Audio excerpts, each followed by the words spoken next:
ยวและนครนครบาล ขบวนแห่กลับเนาะ เพื่อเข้าใจนามีบ่ได้มาเพียงเพื่อการเฉลิมฉลองบุญปีมาเหล่าเท่านั้นแต่ตัวเขาจะมาเพื่อการสร้างแห่งบันดาลใจการสร้างจิตสำนึกในการลงมืออย่างจริงจังการเป็นแบบอย่างที่ดีให้แก่ทุกคนทั่วสังคมกับภารกิจที่สำคัญในการอนามัยรักษาความสะอาดในบุญกุศลการปีใหม่และทีนี้พวกเขามาร่วมกันลุกพรที่เนื้อโดยให้ตกเมียตามถนนหนทางและหยุดพรพลาสติกให้ไล่ที่สุดทุกคนในขบวนการนี้แม้อาสาสมัครผู้ที่เสียสละความเห็นความใจในการเก็บที่เนื้ออยู่ในขบวนเฮโบในปีนี้พร้อมทั้งเพื่อเทกวดนี้เกี่ยวกับการคัดแยกที่เนื้อการลดความการนำเข้าพลาสติกและส่งต่อข้อความที่สำคัญไปถึงทุกคนว่าบุญปีมาเหล่ามวลใดโดยบ่ทิ้งที่เนื้อสาสายทุกๆบ้านกาวคงเข้าเจ้าคือคนว่างโครงการกาวสู่นครสะอาดที่เที่ยวสวยงามทุกๆคงที่เนื้อที่เก็บได้มันคือใจชนะคือความสวยงามและเพื่อธรรมชาติ ปฏิบัติได้ที่ดีเนาะปัจจุบันนี้การเคลื่อนขบวนท่องโลกของเขาลงไปอย่างที่สุดลงแล้วก็ในปีนี้มีแล้วข้ามของข้าม17ขบวนในการที่เข้าร่วมเลยขบวนเทโบในปีนี้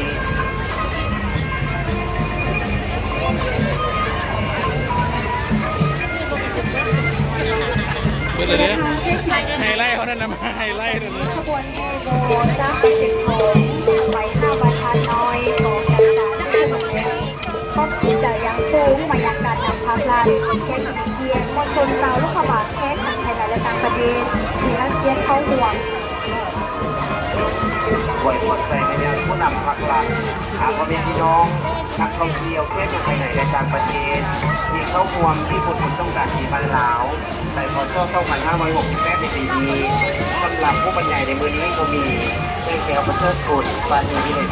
วิรกรอิสกรย่างท่ามีในยุคพลภาพเวทร่วมพบางน้องมาฮอดที่พวกเขาจะได้โอกาสลาไปเรียนเราเนี่ย สบายดี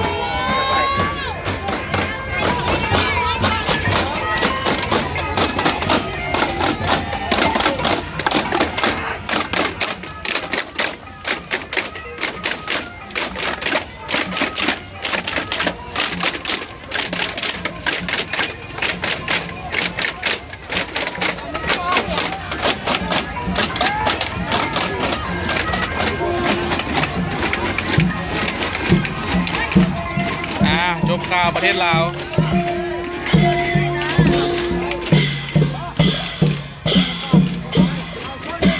อ๋อ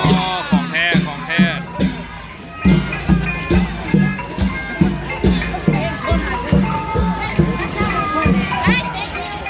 บ๊ายบายทันเวลาพอดีเนาะตัวสิย่างไปว่าหรือจังไหนหรือว่าให้อ้ายไปน้ำเดี๋ยวแป๊บนึงเดี๋ยวตัวโซหางครับเบิ้งโอ้เดี๋ยวผู้สาวพี่น้องเลยโอ้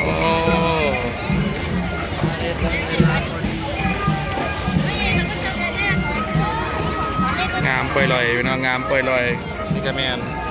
เจ้าหลวงข้าวบาง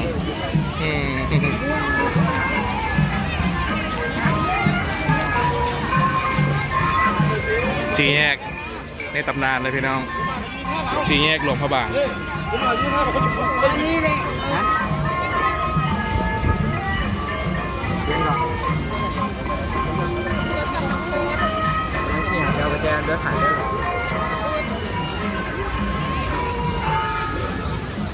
เดี๋ยวดูในแล้วของไอ้นะไม่นะ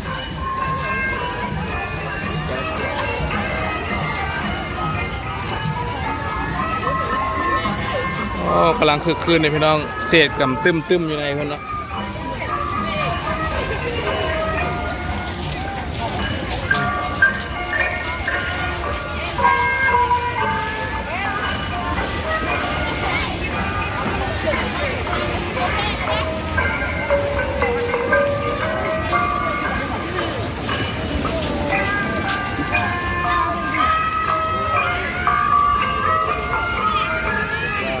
สิ้นสุดพิธีแห่บอลนะพี่น้อง อยู่งานกำลังสว่างคือเก่าอยากไปที่